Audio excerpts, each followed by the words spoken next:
All right, on to another issue across the Bay Area. But as we know, the fentanyl crisis is hitting San Francisco especially hard. So the city just saw one of its deadliest months for overdoses. 84 people died in August alone, and that is up from 74 in July.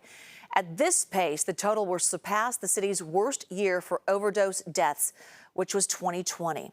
Well, now the city's health department is trying something new. It's launching a dashboard to publish overdose numbers, as well as the number of people entering treatment. So our Wilson Walker spoke with one user on the street about what he thinks would actually help.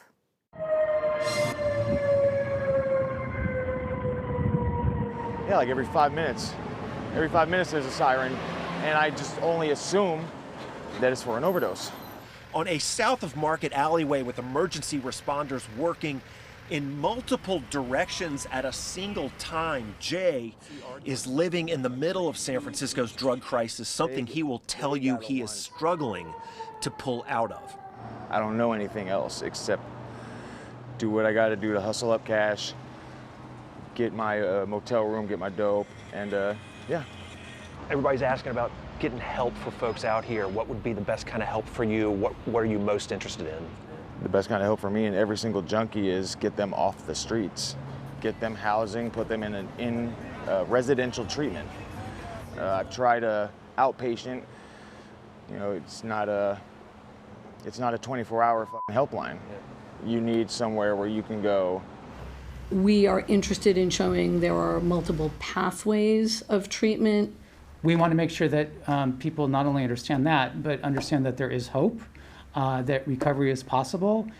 With the numbers now on pace for the deadliest year on record, health officials say they're going to be rolling out more information, not just an accounting of the casualties, but a better look at what's being done to prevent them. For example, how many people are showing up here at 1380 Howard Street? If someone is looking for some kind of treatment, this is one place where that journey can begin.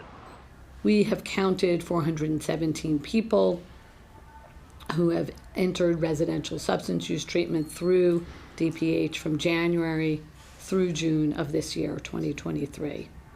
Personally, my main problem is that access, the availability, how cheap it is, and having tried a couple different programs and willing to try again, Jay says this is the one thing standing in the way. And this stuff right here is probably about $30 a gram.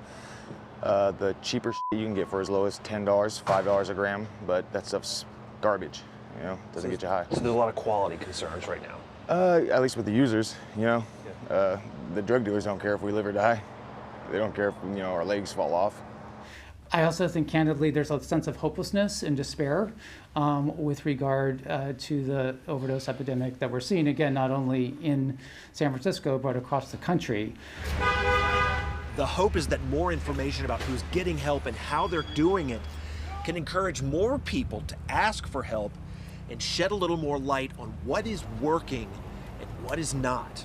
Encouraging conversation about both what is happening in our city and what are the possible steps we can take to change that reality. Good luck to anybody, you know, using right now. You can get off of it and you can do it. I believe in you, but they would have to make the call. You know, the users would have to make the call. It's on you.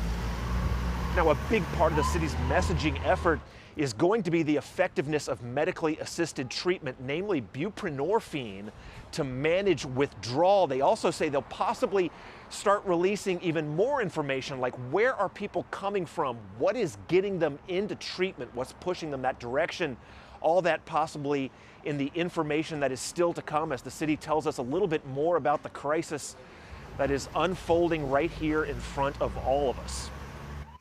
All right, so this dashboard went live yesterday, and it will be updated every month.